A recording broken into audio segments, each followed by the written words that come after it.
नमस्कार और स्वागत है। आज हम उस एक चीज पर बात करने वाले हैं जो शायद आज के दौर में सोने से भी ज्यादा कीमती है। हमारा ध्यान। हमारा ध्यान, हमारा फोकस।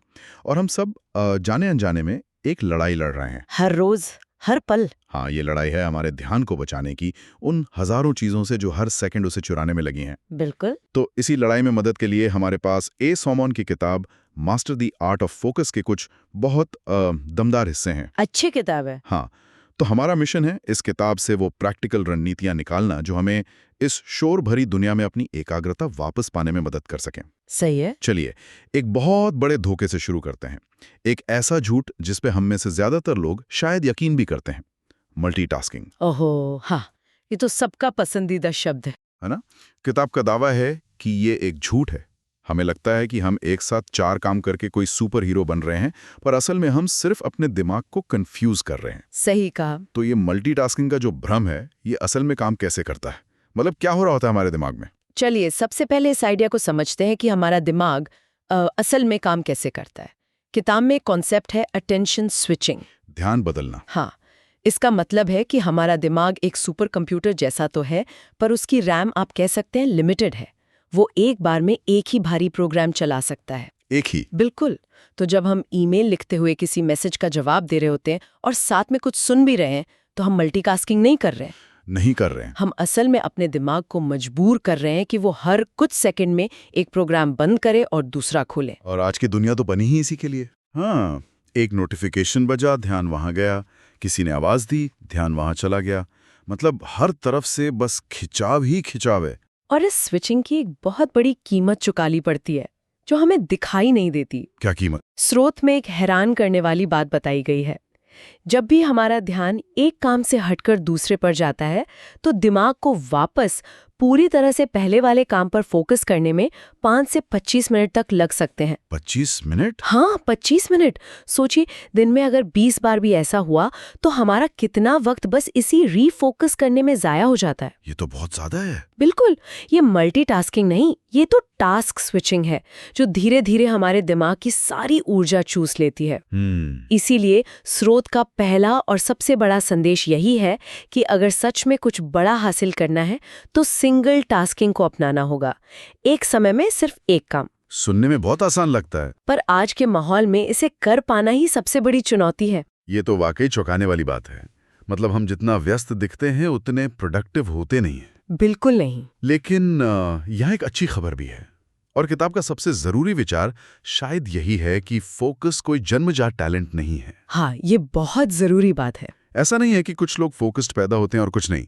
ये एक स्किल है, एक मांसपेशी की तरह, जिसे बनाया जा सकता है। हाँ, जितना इसका अभ्यास करेंगे ये उतनी ही मजबूत होगी। और इस मांसपेशी को बनाने के लिए 3 चीजों की जरूरत है। एक सही माहौल, कुछ अच्छी आदतें और अपने लिए बनाए गए कुछ नियम। ये बात बहुत उम्मीद देखती है। सच में, इसका मतलब है कि कंट्रोल हमारे हाथ में है। बिल्कुल। अगर किसी को लगता है कि उसका ध्यान बहुत भटकता है या वो किसी चीज पर टिक कर काम नहीं कर पाता, तो उसे निराश होने की जरूरत नहीं है। वो सही तरीकों से दुनिया का सबसे फोकस्ड इंसान बन सकता है। हम अपनी आदतों के गुलाम नहीं हैं, हम उन्हें बदल सकते हैं। बिल्कुल। तो सवाल ये है कि इस स्किल को बनाने की शुरुआत कहाँ से करें? मतलब नींव कहाँ रखी जाए? किताब के मुताबिक इसकी नींव है स्पष्ट लक्ष्य। बिल्कुल सही। अगर दिमाग को यही नहीं पता कि जाना कहाँ है, तो वो 100 अलग अलग दिशाओं में भटके गए। ये तो उस जहाज की तरह है जिसके पास नक्शा ही नहीं है, कहीं भी पहुंच जाएगा। हाँ, लेखक ने इसके लिए एक बहुत ही प्रैक्टिकल 3 स्टेप सिस्टम दिया है। पहला, लॉन्ग टर्म गोल। मतलब आप 1 से 5 साल में खुद को कहाँ देखते हैं? बड़ा विजन। हाँ। दूसरा, शॉर्ट टर्म गोल, जो 30 से 90 दिन के होते हैं। और तीसरा, जो शायद सबसे काम का है, वो है डेली गोल। और यहीं पर वो टॉप 3 रूल का जबरदस्त आइडिया आता है। हाँ, बताइए उसके बारे में। ये सिर्फ एक टिप नहीं, ये जिंदगी जीने का एक तरीका हो सकता है। नियम बहुत सरल है। हर सुबह या पिछली रात को अगले दिन के लिए सिर्फ 3 सबसे जरूरी काम तय करें। सिर्फ 3? सिर्फ 3। और फिर अपनी 80% ऊर्जा सिर्फ उन्हीं 3 कामों को पूरा करने में लगा दें। लेकिन हमारे पास तो करने के लिए 20 काम होते हैं। लेकिन ये काम इसलिए करता है क्योंकि ये हमें डिसीजन फटीग से बचाता है। मतलब निर्णय लेने की थकान से। अच्छा। जब हमारे पास 50 कामों की लिस्ट होती है तो हमारा दिमाग ये तय करने में ही थक जाता है कि पहले क्या करें। लेकिन जब लक्ष्य सिर्फ 3 हो तो दिमाग को पूरी तरह से स्पष्टता मिल जाती है। सही बात है। श्रोट का दावा है कि अगर कोई हर रोज सिर्फ 3 बड़े काम पूरे करता है तो 1 साल में वो 1000 से ज्यादा महत्वपूर्ण काम पूरे कर लेगा। ये छोटे मोटे कामों की भीड़ से निकलकर असली नतीजों पर ध्यान देना है। ठीक है, तो हमने दिन के 3 सबसे जरूरी काम चुन लिया है, लेकिन असली चुनौती तो तब शुरू होती है जब हम काम करने बैठते हैं। हाँ, और फोन बजता है। बिल्कुल। फोन बजता है, कोई ईमेल आ जाता है। इस रोज की लड़ाई से निपटने के लिए किताब में एक बहुत ही प्रैक्टिकल तकनीक दी गई है, पोमोडोरो तकनीक। हाँ, पोमोडोरो तरीका बहुत आसान है। 25 मिनट का टाइमर लगाएं और उस दौरान सिर्फ एक काम करें, कोई दूसरा काम नहीं। टाइमर बजने पर 5 मिनट का ब्रेक।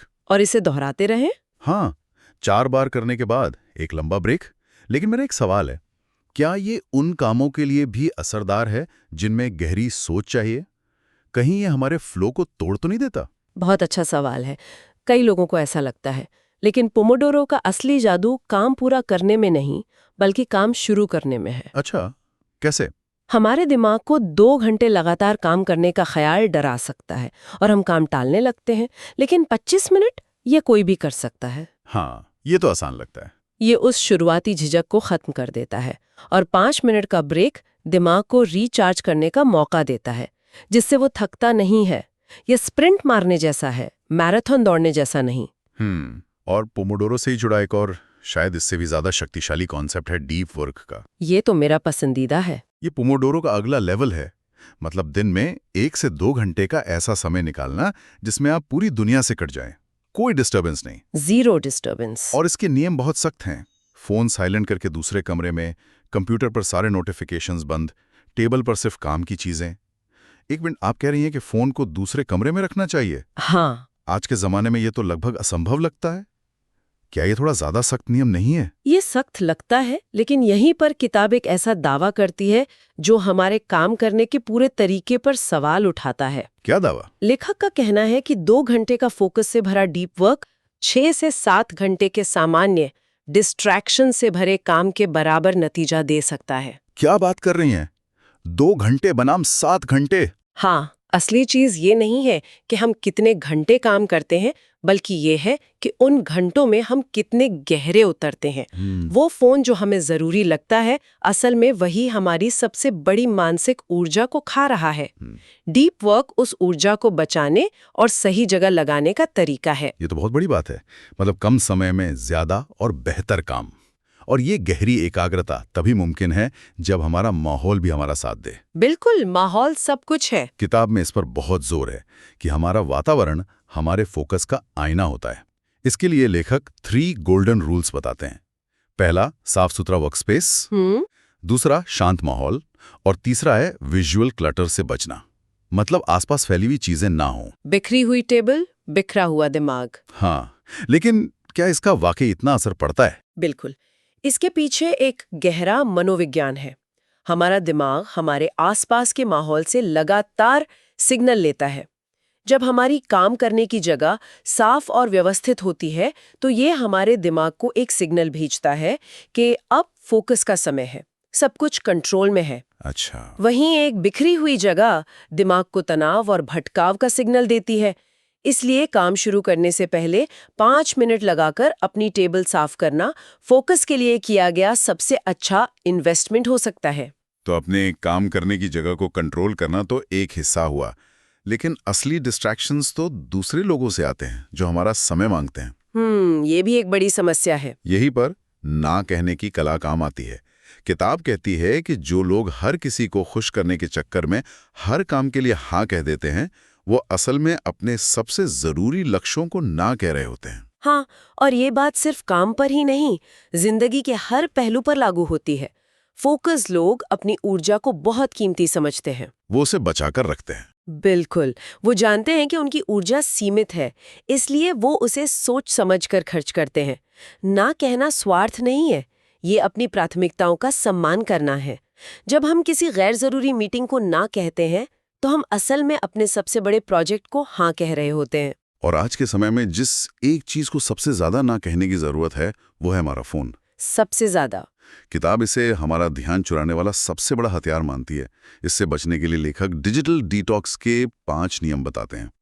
पहला, सुबह उठते ही कम से कम 1 घंटे तक फोन ना देखना। हाँ। दूसरा, सोशल मीडिया का टाइम फिक्स करना। तीसरा, डीप वर्क के दौरान फोन दूसरे कमरे में रखना।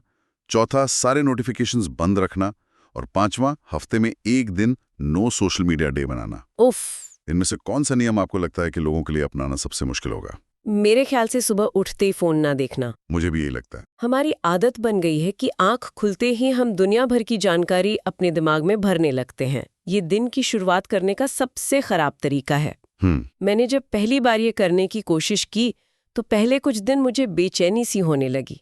तब मुझे एहसास हुआ कि ये लत कितनी गहरी है। फिर क्या हुआ? लेकिन एक बार जब आप सुबह का पहला घंटा खुद को, अपने विचारों को या किसी किताब को देते हैं तो पूरे दिन का मिजाज ही बदल जाता है। दिमाग शांत और नियंत्रित महसूस करता है। डिजिटल दुनिया से ध्यान हटाने के बाद ध्यान को अंदर की तरफ मोड़ना भी उतना ही जरूरी है। हाँ, असली खेल तो अंदर ही है। किताब कहती है कि असली फोकस बाहर से नहीं, अंदर से आता है, और इसके लिए मेडिटेशन से बेहतर कुछ नहीं। लेखक एक बहुत ही आसान तरीका बताते हैं। बस 10 मिनट के लिए शांति से बैठें और अपनी आती जाती सांस पर ध्यान दें। बिल्कुल, क्योंकि फोकस एक मानसिक खेल है, लेकिन इस खेल को खेलने के लिए शारीरिक ऊर्जा भी चाहिए। सही बात है। आप थके हुए शरीर से तेज दिमाग की उम्मीद नहीं कर सकते। किताब में इस पर भी जोर दिया गया है। 7 से 8 घंटे की नींद, हल्का और पौष्टिक भोजन और रोजाना थोड़ी बहुत एक्सरसाइज, ये तीनों चीजें हमारे दिमाग के लिए पेट्रोल का काम करती हैं। जब शरीर में ऊर्जा होती है तभी दिमाग किसी एक चीज पर टिक पाता है। ये सब आदतें सुनने में बहुत अच्छी लगती हैं, लेकिन कई बार ये बहुत बड़ी और मुश्किल भी लग सकती हैं। हाँ, एक साथ सब कुछ बदलना मुश्किल है। यहीं पर किताब एक और बेहतरीन आइडिया देती है, माइक्रो हैबिट्स का। छोटे छोटे कदम। हाँ, यानी बड़े बदलावों के लिए छोटे छोटे कदम उठाना। जैसे पूरे घंटे मेडिटेशन करने के बजाय सिर्फ 5 मिनट से शुरू करना, या 30 मिनट पढ़ने का लक्ष्य बनाने के बजाय सिर्फ 1 पेज पढ़ने से शुरू करना। और यहीं पर किताब का सबसे गहरा और अंतिम संदेश छिपा है। क्या है वो? फोकस मोटिवेशन से नहीं आता, ये कंसिस्टेंसी यानी निरंतरता से आता है। मोटिवेशन पर निर्भर नहीं रह सकते। नहीं, मोटिवेशन तो मौसम की तरह है, आज है कल नहीं। लेकिन जब हम रोज थोड़ा थोड़ा अभ्यास करते हैं, चाहे हमारा मन हो या ना हो, तो हम अपने दिमाग को फोकस करने के लिए ट्रेंड कर रहे होते हैं। कुछ ही हफ्तों की निरंतरता से फोकस हमारी आदत बन जाता है। तो चलिए इस पूरी बातचीत को समेटते हैं। ए सुमन की किताब हमें बताती है कि फोकस आज के दौर की असली सुपर पावर है। बिल्कुल। और अच्छी बात यह है कि ये सुपर पावर किसी के भी पास आ सकती है। ये मल्टीटास्किंग के भ्रम को तोड़कर सिंगल टास्किंग की ताकत को पहचानने के बारे में। ये हर दिन अपने टॉप 3 काम चुनने और उन पर अपनी पूरी ऊर्जा लगाने के बारे में। ये डीप वर्क के जरिए कम समय में ज्यादा हासिल करने के बारे में। और सबसे जरूरी, ये छोटी छोटी आदतों को रोज दोहराकर अपने दिमाग को एकाग्रता के लिए तैयार करने के बारे में। ये एक लड़ाई है, लेकिन इसे जीता जा सकता है। इस पूरी चर्चा के बाद एक सवाल सोचने लायक है। अगर हम ये मान लें कि फोकस एक स्किल है जिसे बनाया जा सकता है, तो वो कौन सी एक सबसे छोटी आदत है जिसे आज से ही अपनी जिंदगी में शामिल किया जा सकता है? सिर्फ एक। क्या वो सुबह उठकर 10 मिनट फोन न देखना है, या काम शुरू करने से पहले सिर्फ 2 मिनट लगाकर अपनी टेबल साफ करना, या शायद आज सोने से पहले कल के वो 3 सबसे जरूरी काम एक कागज पर लिख लेना। बिल्कुल, क्योंकि कोई भी बड़ा बदलाव हमेशा एक छोटे पहले कदम से ही शुरू होता है।